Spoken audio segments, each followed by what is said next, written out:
আসসালামু আলাইকুম ওয়া রাহমাতুল্লাহি ওয়া বারাকাতুহু নাহমাদুহু ওয়া নুসাল্লি আলা রাসূলিহিল কারীম আউযু বিল্লাহি মিনাশ শাইতানির রাজীম বিসমিল্লাহির রহমানির রহিম ক্বালা আল্লাহু তাআলা ফিল কুরআনিল কারীম শাহরু রমাদানাল্লাযী উনজিলা ফীহিল কুরআন হুদাল লিন-নাস ওয়া ক্বালা an-নাবী সাল্লাল্লাহু আলাইহি ওয়াসাল্লাম মান সামা রমাদানা ঈমানান ওয়া ইহতিসাবান গুফিরা লাহু মা তাকদ্দামা মিন জানবিহি। সমস্ত প্রশংসা সেই মহান রব্বুল আলামিনের দরবারে, যে রব্বুল আলামিন আমাদেরকে দীর্ঘ এক সপ্তাহ পর এবং পবিত্র মাহে রমজানের প্রথম রমজানের আমাদেরকে তার পবিত্র ঘর মসজিদে একত্রিত হওয়ার তৌফিক দান করেছেন। সেই রব্বুল আলামিনের দরবারে শুকরিয়া আদায় করে সবাই বলে আলহামদুলিল্লাহ। দরুদ ও সালাম বর্ষিত হোক সেই মহামানবের প্রতি, সেই প্রিয় রাসূলুল্লাহ সাল্লাল্লাহু আলাইহি সাল্লামের প্রতি, যেই রাসূলুল্লাহ সাল্লাল্লাহু আলাইহি সাল্লামের কল্যাণে আমরা এই মাহে রমজান পেয়েছি, যেই রাসূলুল্লাহ সাল্লাল্লাহু আলাইহি সাল্লামের কল্যাণে আমরা রমজানের এই রহমত, মাগফিরাত এবং নাজাত পেয়েছি, ইসলাম নামক একটি জীবন বিধান পেয়েছি। সেই মহামানব, সেই প্রিয় রাসূলুল্লাহ সাল্লাল্লাহু আলাইহি সাল্লামের প্রতি দরুদ ও সালাম পেশ করি সবাই বলি সাল্লাল্লাহু আলাইহি ওয়াসাল্লাম। প্রিয় উপস্থিতি, প্রিয় মুসল্লি, আমরা পবিত্র রমজান মাসের প্রথম জুমাতে আজকে উপস্থিত হয়েছি। আমাদের রহমত, মাগফিরাত এবং নাজাতের যে সুসংবাদ নিয়ে যে রমজান আমাদের সামনে আসলো, কোরআন এবং হাদিসে এই রমজানের কিছু ফজিলত আমরা জানি এবং এর বৈশিষ্ট্য, রমজানের কর্তব্য, আমাদের কি কাজ, আমরা কেন এই রমজানে রোজা রাখব, এটার কি ফজিলত, এই সংক্রান্ত সামান্য কিছু আলোচনা করব ইনশাআল্লাহ। প্রথমে আমরা যদি দেখি যে আসলে রমজানটা আসলে কি। প্রতি বছর বারবার রমজান মাস আসে, আমরা রমজানের রোজা রাখি। আসলে রমজানের অনেক ফজিলত এবং বৈশিষ্ট্য আছে। তো রমজানটা আসলে মূলত কি? রমজানটা মূলত প্রথমত কোরআন হাদিসে তো অসংখ্য ফজিলত এবং বৈশিষ্ট্য বলা হয়েছে। আমরা আজকে সামান্য কয়েকটা আলোচনা হবে। তার মধ্যে একটি হলো, রমজান হলো কোরআন অবতরণের মাস, কোরআন নাজিলের মাস হচ্ছে রমজান। কোরআন নাজিলের মাস রমজান। যেমন সূরা বাকারার 185 নম্বর আয়াতে আল্লাহ রাব্বুল আলামিন বলেন, শাহরু রমাদানাল্লাযী উনজিলা ফীহিল কুরআন হুদাল লিন-নাস। শাহরু রমাদান, রমজান মাস হলো সেই মাস, আল্লাযী, যেই মাসে, অর্থাৎ শাহরু রমাদান, রমজান হলো সেই মাস, আল্লাযী, যে মাসে, উনজিলা, আমি নাজিল করেছি, ফীহিল কোরআন, অর্থাৎ এই মাসে আমি কোরআনকে নাজিল করেছি, হুদা লিন-নাস। আর এই কোরআনটা কি? মানুষের জন্যে হেদায়েতের পথ প্রদর্শক। এখন আমরা জানি যে কোরআন তো 23 বছর ধরে নাজিল হয়েছে। তাহলে এখানে বলা হচ্ছে রমজান মাসে নাজিল হয়েছে, আবার বলা হচ্ছে লাইলাতুল কদরে নাজিল হয়েছে। মূলত লাইলাতুল কদরের যে আমরা বলে থাকি 27শে রমজানকে আমরা এই অঞ্চলের মুসলমানরা লাইলাতুল কদরটাকে বেশি বলে থাকি, বা বেজর যেটা 21, 23, 25, 27, 29, এই লাইলাতুল কদরের দিনে কোরআনটাকে লাওহে মাহফুজ থেকে আল্লাহ রাব্বুল আলামিন প্রথম আসমানে একত্রে নাজিল করছেন এই লাইলাতুল কদরের দিনে। তাহলে এটা কি? রমজান মাসে নাজিল করা হলো। রমজান মাসে লাইলাতুল কদরে পুরো কোরআনটাকে আগে প্রথম আসমানে নাজিল করা হলো। এরপরে প্রথম আসমান থেকে 23 বছরে, যখন যে প্রেক্ষাপটে যেটা দরকার, 23 বছরে, দীর্ঘ 23 বছর ধরে ধীরে ধীরে ধীরে ধীরে কোরআনটাকে রাসূল সাল্লাল্লাহু আলাইহি ওয়াসাল্লামের উপরে অবতীর্ণ করা হলো। তার মানে রাসূলের যে 23 বছর ধরে যে কোরআন নাজিল করা হলো সেটাও ঠিক, আবার রমজানে যে নাজিল করা হলো সেটাও ঠিক, দুটাই ঠিক। রমজানে লাইলাতুল কদরে প্রথম আসমানে কোরআনটাকে আগে নাজিল করা হলো, তারপরে 23 বছর ধরে ধীরে ধীরে দুনিয়াতে রাসূল সাল্লাল্লাহু আলাইহি ওয়াসাল্লামের উপরে নাজিল করা হলো। এই যে আল্লাহ রাব্বুল আলামিন সেটি বলছেন যে শাহরু রমাদানাল্লাযী উনজিলা ফীহিল কোরআন হুদা লিন-নাস, যে রমজান হলো সেই মাস যে মাসে আমি কোরআনকে নাজিল করেছি। এছাড়াও আমরা দেখি যে রমজান আসলে রোজা রাখার মাস। রমজানটা হচ্ছে রোজা রাখার মাস। মানে রমজানে আমরা কি করি? রোজা করি। রোজাটা কেন করি? কারণ রমজান মাসটাই রোজা রাখার মাস। যেমন সূরা বাকারার 185 নম্বর আয়াতের শেষের দিকেই আল্লাহ রাব্বুল আলামিন আবার বলছেন, ফামান শাহিদা মিনকুমুশ শাহরা ফালিয়াসুমুহু। অর্থাৎ ফামান শাহিদা, তোমাদের মধ্যে যদি কেউ শাহিদা এটা সাক্ষাৎ পায় বা এটা পেয়ে যায়, মানে রমজান মাস যদি তোমাদের মধ্যে যদি কেউ এমন তোমাদের মধ্যে যারা রমজান মাসের সাক্ষাৎ পাবে বা রমজানকে পেয়ে যাবে, মিনকুম তোমাদের মধ্য থেকে যে কেউ, ফামান মানে হলো যে কেউ, শাহিদা মানে হলো পাবে বা সাক্ষাৎ পাবে, মিনকুম মানে হলো তোমাদের মধ্য থেকে। তাহলে ফামান শাহিদা মিনকুম, তোমাদের মধ্য থেকে যে রমজানের সাক্ষাৎ পাবে বা রমজানকে পাবে। আমরা কি রমজানকে পেয়েছি? আজকে রমজানের দ্বিতীয় রমজান, তার মানে আমরা রমজানকে পেয়েছি। এখন আল্লাহ বলছেন কি, যে ফামান শাহিদা মিনকুম, তোমাদের মধ্যে যারা রমজানকে পাবে তারা শাহর, এই মাসকে, মিনকুমুশ শাহর, এই মাস অর্থাৎ রমজান মাসকে পাবে, ফালিয়াসুমুহু, তাহলে সে যেন রোজা রাখে। তার মানে আমরা এই মাসে আমাদেরকে কি করতে হবে? রমজানের রোজাগুলো করতে হবে। এছাড়াও রমজানে রহমতের যে দরজা, এটাকে উন্মুক্ত করে দেওয়া হয়। অর্থাৎ আল্লাহ তাআলা তো রহমানুর রহিম, গফুর গফফার, তিনি বান্দাকে দয়া করেন। তো তার দয়ার যে আরও কিছু, যেমন বেহেশত একটা তার দয়ার একটা সৃষ্টি, তো এরকম দয়ার যে জায়গাগুলো, এগুলোকে আল্লাহ রাব্বুল আলামিন উন্মুক্ত করে দেন। তার মানে হলো তিনি বান্দাকে ক্ষমা করেন, সেটার একটা অর্থ হলো যে তিনি দয়া, যিনি যে রহমত, এটার তিনি দরজাকে খুলে দেন। যেমন আবু হুরায়রা থেকে বর্ণিত, রাসূল সাল্লাল্লাহু আলাইহি ওয়াসাল্লাম বলেন যে ইজা দাখালা রমাদান ফুত্তিহাত আবু আবু রহমাত ওয়া গুল্লিকাত আবু আবু জাহান্নাম ওয়া সুলসিলাতিল শায়াতিন। ইজা দাখালা রমাদান, যখন রমজান মাস প্রবেশ করে, যখন রমজান মাস আসে, যখন রমজান মাস তোমাদের সামনে চলে আসে বা তোমাদের সামনে প্রবেশ করে, ফুত্তিহাত আবু আবু রহমাত, ফুত্তিহাত মানে হলো এটাকে উন্মুক্ত করে দেওয়া হয়, আবওয়াব মানে হলো দরজা সমূহ, রহমত মানে হলো রহমত, রহমতের যে দরজাগুলো আছে এগুলোকে খুলে দেওয়া হয়, উন্মুক্ত করে দেওয়া হয়। ওয়াগুল্লিকাত, এবং বন্ধ করে দেওয়া হয় আবু আবু জাহান্নাম, জাহান্নামের দরজাগুলো কি করা হয়? বন্ধ করে দেওয়া হয়। ওয়াসুলসিলাতির শায়াতিন, আর শয়তানকে শৃঙ্খলাবদ্ধ করা হয়, মানে হলো শয়তানকে বন্দি করা হয়। যে আসামিকে যখন পুলিশ ধরে তখন কি করে? হাত দুটোকে হ্যান্ডকাপ মানে শৃঙ্খলাবদ্ধ করে দেয় বা ডান্ডা বেরিয়ে যেটা পড়ায়। তার মানে তাকে কি করা হয়? সে একটা আসামি, এই জন্যে পুলিশ তাকে শৃঙ্খলাবদ্ধ করতেছে। তো এখানে আল্লাহ রাব্বুল আলামিন সেই শব্দটাই বলতেছেন যে ওয়াসুলসিলাতির শায়াতিন, শয়তানকে এই মাসে শৃঙ্খলাবদ্ধ করা হয়, অর্থাৎ লোহার শিকল দিয়ে তাকে বেঁধে ফেলা হয়, যেন সে মানুষকে আর অশ্বাসা না দিতে পারে। এই হাদিসটি মুসলিম শরীফের 1079 নম্বর হাদিস। এরপরে আমরা আরেকটি যেটি দেখি, সেটি হলো রমজানে জান্নাতকে সজ্জিত করা হয়। অর্থাৎ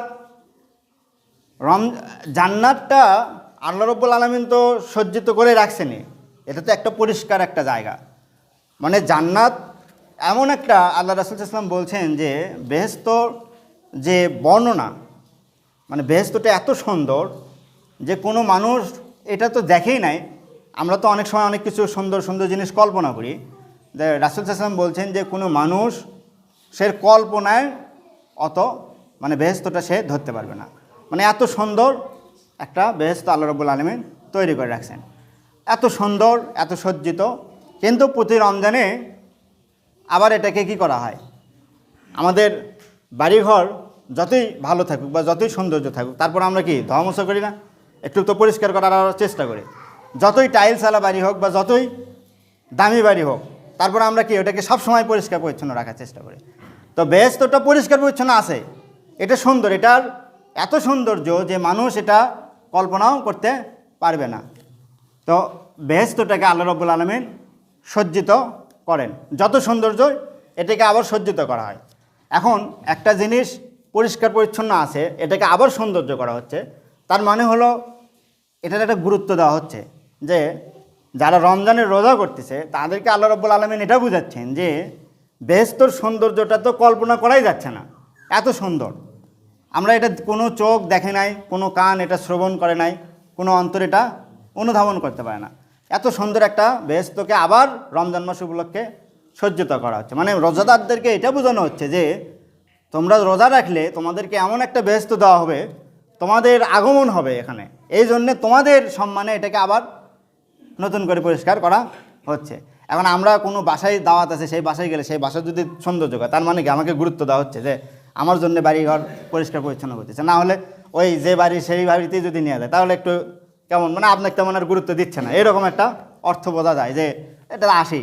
কিন্তু আপনার জন্য যদি নতুন করে আবার বাড়িঘর ধোয়া মোছা শুরু হয়, তার মানে আপনি একটা বিশেষ মেহমান, সেটা ওই বাড়ির লোক বোঝাচ্ছে যে এটা আমার বিশেষ মেহমান, এর জন্য আমি আবার বাড়িঘর সব কিছু সাফ করতেছি। তো এটা রোজাদারকে আল্লাহ রাব্বুল আলামিন এটা বোঝাচ্ছেন যে তোমার একটা বিশেষ মর্যাদা আছে, তুমি যে রোজা রেখেছো এই কারণে তোমার জন্যে বেহেশতটাকে আমি আবার নতুন করে সজ্জিত করতেছি বা সাজাচ্ছি। এরপরে এই মাসটা হলো জাহান্নাম থেকে মুক্তির মাস। যেমন আমরা আগে কি জানলাম যে রহমতের দরজাটাকে উন্মুক্ত করে দেওয়া হয় আর জাহান্নামের দরজাকে বন্ধ করে দেওয়া হয়। আর এখানে রাসূল সাল্লাল্লাহু আলাইহি ওয়াসাল্লাম বলছেন যে এটি হলো জাহান্নাম থেকে মুক্তির মাস।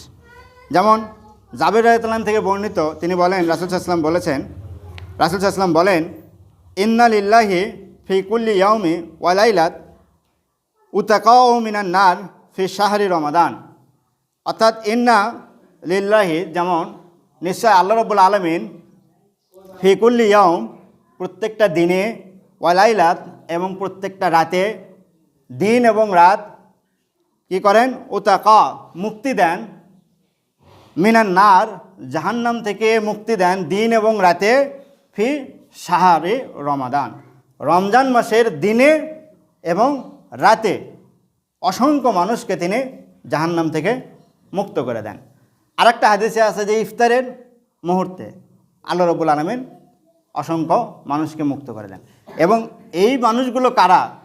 যাদের জন্যে বেহেশতে যাওয়ার আর কোনো পথ ছিল না, মানে তাদের গুণাটা এত বেশি যে ওদের জাহান্নামটাই স্থায়ী, ওদের আর কোনো মুক্তির পথ নাই। কিন্তু রমজান মাস উপলক্ষে আল্লাহ রাব্বুল আলামিন দিন এবং রাতে অসংখ্য মানুষকে ক্ষমা করে দিচ্ছেন।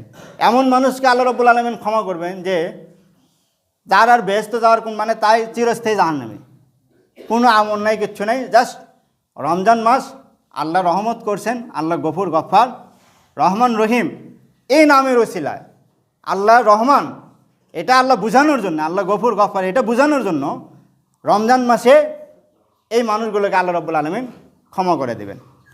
তো এরপরে আরেকটি হলো রমজান হলো ক্ষমা লাভের মাস। রমজানটা হচ্ছে ক্ষমা লাভ করার মাস, অর্থাৎ এই মাসে আল্লাহ রাব্বুল আলামিন ক্ষমা করে দেন। এখন দেশের প্রেসিডেন্ট একটা কিছু দিচ্ছে জনগণকে, কিন্তু জনগণ সেটা পাচ্ছে না বা নিতে যাচ্ছে না, তাহলে এটা কি হতভাগা জনগণ?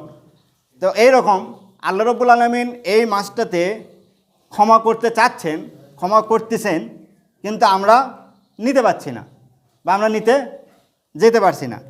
যেমন আবু হুরায়রা রাদিয়াল্লাহু আনহু থেকে বর্ণিত, রাসূল সাল্লাল্লাহু আলাইহি ওয়াসাল্লাম বলেন যে মান সামা রমাদান ঈমানান ওয়া ইহতিসাবান গুফিরা লাহু মা তাকাদ্দামা মিন জানবিহি।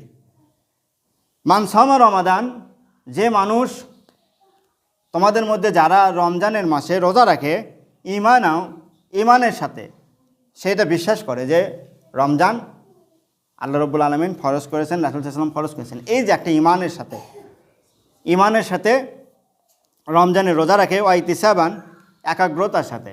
তার মানে হলো ঈমান এবং একাগ্রতা বলতে শুধু আমি সেহরিতে খাওয়া দাওয়া করলাম, সারাদিন না খেয়ে থেকে ইফতারে খেলাম, এইটা না। এর মধ্যে 5 ওয়াক্ত নামাজ, নফল যে ইবাদতগুলো, কোরআন তেলাওয়াত করা, সত্য কথা বলা। এখন আপনি রোজা থেকে সারাদিন মিথ্যা কথা বলতেছেন, রোজা রেখে মানুষের সাথে মারামারি করতেছেন, মানুষের সাথে ঝগড়া ফাসাদ করতেছেন। তো এটা হলো কি ওই যে সারাদিন না খেয়ে থাকা। এটা ওই যে বিভিন্ন ধর্মে এরকম আছে যে ওরা ওই যে আগুনের দ্বারা যেটা রান্না করা হয় এই জিনিসটা খায় না।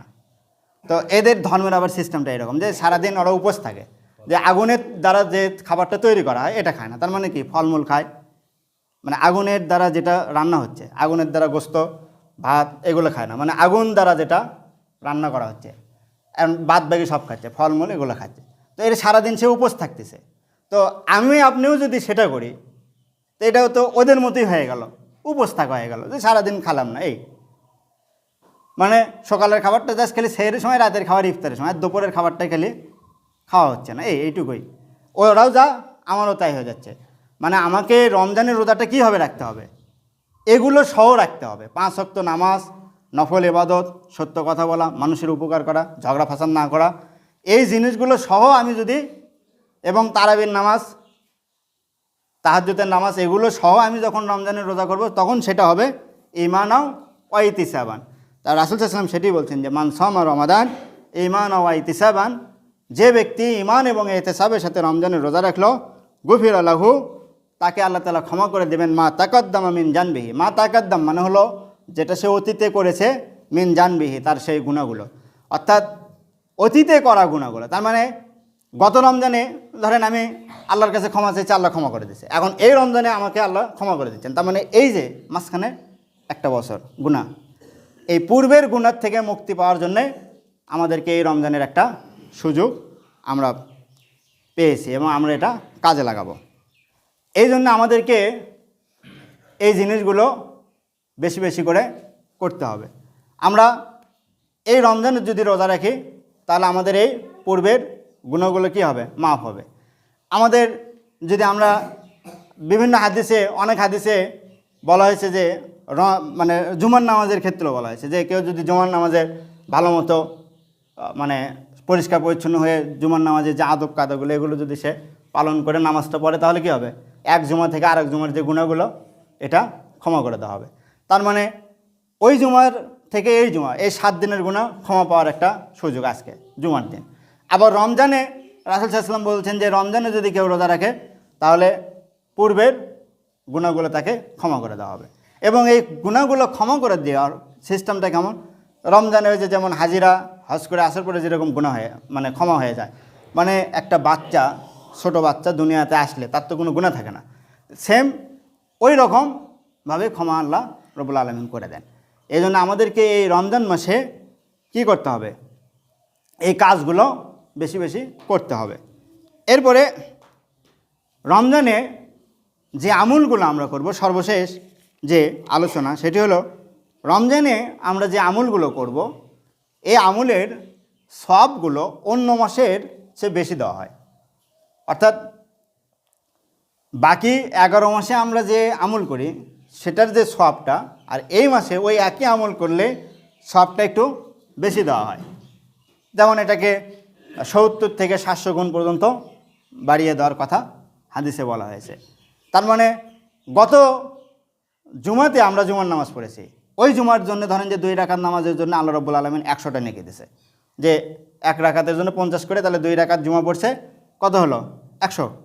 এটা মানে টাকার মতো করে হিসাব করেন যে 100টা নেকি আল্লাহ রাব্বুল আলামিন দিল। এখন সেম এই জুমাতে আমরা আবার কি করব, 2 রাকাত নামাজ পড়ব। তো এখন ওই জুমার আর এই জুমাতে একই, জুমাতে একই, তার মানে এই জুমাতে আমরা সভাপতি 100টা নেকি পাবো 2 রাকাত নামাজের জন্য।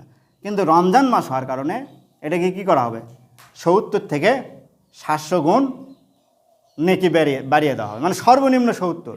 তো 100কে যদি 70 করে দেওয়া হয়, তাহলে কত হচ্ছে, 7000। 7000 হচ্ছে না? তো 7000 নেকি আজকে আমরা পাবো, এটা সর্বনিম্ন। যে গত জুমাতে যদি নামাজ পড়ার কারণে 100টা নেকি পাই, তাহলে এই জুমাতে শুধুমাত্র রমজান মাস হওয়ার কারণে আমরা 7000 নেকি পাবো। কিন্তু নামাজ একই, ইবাদত একই, শুধুমাত্র রমজানের ওসিলায়। এই জন্য আমরা এই রমজান মাসে যে বাকি যে কাজগুলো, কোরআন তেলাওয়াত করব, কোরআন তেলাওয়াত করলে অন্য মাসে একটা হরফ পড়লে 10টা নেকি, এই মাসে পড়লে সেটাকে 70 থেকে 700 করে দেওয়া হবে, সর্বনিম্ন 70। যা আল্লাহ রাব্বুল আলামিন এটাকে 700 করে দিতে পারে, যে বান্দা নামাজ পড়ছে দিলাম 700। আল্লাহর তো দিতে কোনো ক্ষতি নাই, কোনো ক্ষতি নাই। যে কথা প্রসঙ্গে আসলো যে কেন আল্লাহ রাব্বুল আলামিন যদি বান্দাকে দেন তার কোনো কমতি পড়বে না।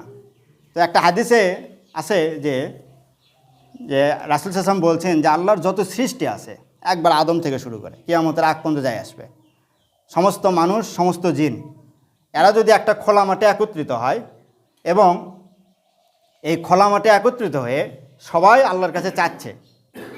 আপনি একটা চাচ্ছেন, আপনি একটা চাচ্ছেন, এইভাবে সবাই যার যা চাহিদা আছে, যে আল্লাহ আমাকে কোটি কোটি টাকা দাও, আমাকে বাড়ি দাও, গাড়ি দাও, যা যার মন চাচ্ছে, সম্পদ দাও, আল্লাহ সব দিবেন সবাইকে। জিন জাতি, মানুষ জাতি, আদম থেকে শুরু করে কিয়ামতের আগ পর্যন্ত সমস্ত মানুষ একটা খোলা মাঠে একত্রিত হয়ে আল্লাহর কাছে চাচ্ছে, আর আল্লাহ দিয়ে দিচ্ছে। এই দিয়ে দেওয়ার পরে, সবাইকে দিয়ে দেওয়ার পরে আল্লাহর যে মানে ভাণ্ডারটা, আল্লাহর যে ভাণ্ডার, মানে একটা দয়ার যে ভাণ্ডার বা ক্ষমতার বা সম্পদের যে ভাণ্ডার, এখান থেকে কমতিটা হবে কতটুকু? রাসূল সাল্লাল্লাহু আলাইহি ওয়াসাল্লাম বলছেন যে একটা সুচকে সমুদ্র থেকে তোলার পরে, সুচকে সমুদ্র থেকে তোলার পরে ওই সুচের সাথে সমুদ্রের কতটুকু পানি উঠে আসে? অনেক বেশি তো, তাই না? অনেক বেশি পানি উঠে আসে না? সমুদ্র তো অর্ধেক ফাঁকা হয়ে যাওয়ার কথা। সমুদ্রের থেকে যদি সুচকে তোলার পরে ওই সুচের সাথে যেটুকু পানি উঠে আসে, রাসূল সাল্লাল্লাহু আলাইহি ওয়াসাল্লাম বলছেন যে আদম থেকে শুরু করে সমস্ত মানুষ এবং জিন জাতি খোলা মাঠে একত্রিত আল্লাহর কাছে চাবে আর আল্লাহ দেবে। এরপরে আল্লাহর ওই ভাণ্ডার থেকে ওই পরিমাণ অংশ কমে যাবে, যেটা সমুদ্র থেকে একটা সুচ তুললে যেরকম হয়। তার মানে তিনি এত বেশি সম্পদের মালিক আল্লাহ, এত দয়ার সাগর যে তার কোনো কিছুর কমতি পড়ে না। তার মানে আমরা চাইতে পারতেছি না, যিনি এত কিছুর অধিকারী তিনি দেওয়ার জন্যে অপেক্ষা করতেছেন যে বান্দা কখন চাবে। বান্দা চাইলে তিনি দিয়ে দেবেন, কিন্তু আমরা বান্দা সেগুলো নিতে পারছি না। আমাদেরকে এই কাজগুলো করতে হবে। আমরা কোরআন তেলাওয়াত করব, 700 গুণ করে নাকি আমাদের নিতে তো সমস্যা নেই, আমরা নিব। আমরা তাহাজ্জুদ নামাজ পড়ব, তারাবি পড়ব। এখন তারাবি যত বেশি পড়বেন, এই যে আমি যেটা বললাম, বেশি পড়লে বেশি নেকি আল্লাহ দিচ্ছেন। আপনি বেশি পড়ছেন, আপনাকে বেশি নেকি দেওয়া হবে। আপনি 20 রাকাত তারাবি পড়লে 20 দিয়ে প্রতিদিন যদি 20 রাকাত করে পড়েন, তাহলে এই যে 700 দিয়ে গুণ দেন, সর্বোচ্চ এই কড়া নেকি আপনি পাবেন। আর 8 রাকাত পড়লে 8 দিয়ে যা হবে, তার মানে প্রতিদিন আপনার 12 রাকাত করে কমতে পড়তেছে। আপনি যদি 8 রাকাত পড়েন, তাহলে প্রতিদিন আপনার আর 12 রাকাত করে কম হচ্ছে। তো এটা টাকা পয়সার হিসাব দিয়েও আপনি বোঝেন যে আপনি প্রতিদিন 8 রাকাত পড়লে যে টাকা পয়সা পাবেন, 20 রাকাত পড়লে তার চেয়ে বেশি পাবেন। তো এই জন্যে কমন সেন্স যে কী বলে, যে মানুষ বেশিই তো নিতে চায়। আমাদের কমন সেন্স কি বলে, যে সবসময় বেশি দিচ্ছে আল্লাহ, আমি নিচ্ছি না। আমি 8 রাকাত পড়ে চলে যাচ্ছি, আর একজন 20 রাকাত তারাবি পড়তেছে, বাসায় যে আবার 8 রাকাত তাহাজ্জুদ পড়তেছে। ওর প্রতিদিন যোগ হচ্ছে 28 রাকাত করে, আর আপনার যোগ হচ্ছে 8 রাকাত করে। আপনার তার একদল তো আবার বের হচ্ছে, বলতেছে তারাবি আর তাহাজ্জুদ একই। মানে তারাবি আর তাহাজ্জুদ যদি একই হয়, তার মানে আপনি ওই একটাই পড়তেছেন 8 রাকাত, আর একজন পড়তেছে 28 রাকাত। তাহাজ্জুদ 8 রাকাত পড়তেছে, তারাবি পড়তেছে 20 রাকাত। তো তার যোগ হচ্ছে 28 রাকাত, প্রতিদিন সে 28 রাকাত করে ইবাদত করতেছে। এখন 30 দিয়ে 28 গুণ দেন, এটাকে আবার 700 দিয়ে গুণ দেন, আপনার নেকিটা কত হয় সেটা বুঝবেন। আর একজন 8 রাকাত করে পড়তেছে, তারাবি তাহাজ্জুদ এক, ওই 8 দিয়ে 30 গুণ দেবেন, ওটা দিয়ে আবার 700 গুণ দেবেন, ব্যাস। তাহলে তার কত নেকি আর আপনার কত নেকি। এই জন্য আমরা বেশি বেশি ইবাদতগুলো করব। আমরা কোরআন তেলাওয়াত করব, আমরা তারাবিও পড়ব, তাহাজ্জুদ পড়ব, নফল ইবাদত করব, আমরা 5 ওয়াক্ত নামাজ পড়ব। কারণ এই মাসটা ইবাদত করলে বেশি সওয়াব পাওয়া যাবে। অন্য মাসে আপনি সারাদিন নামাজ পড়লে ওই একই সওয়াব, ওই আপনিও যা পাবেন সবাই তাই পাবে। কিন্তু এই মাসটা হচ্ছে এমন একটা মাস যে মাসে নেকি এবং সওয়াব এমনিতেই বেশি পাওয়া যাবে। এই জন্য আমরা চেষ্টা করব এই রমজানের রোজাগুলো ভালোভাবে করার এবং নফল ইবাদতগুলো ঠিকভাবে পালন করার। মহান আল্লাহ রাব্বুল আলামিন আমাদেরকে এই মাসে রমজানের রোজাগুলো ভালোভাবে পালন করার তৌফিক দান করুন, এবং নফল ইবাদত যেগুলো রয়েছে আমরা যেন সেগুলো পালন করতে পারি। মহান আল্লাহ রাব্বুল আলামিন আমাদেরকে সেই তৌফিক দান করুন, আমিন। আসসালামু আলাইকুম ওয়া রাহমাতুল্লাহি ওয়া বারাকাতুহু।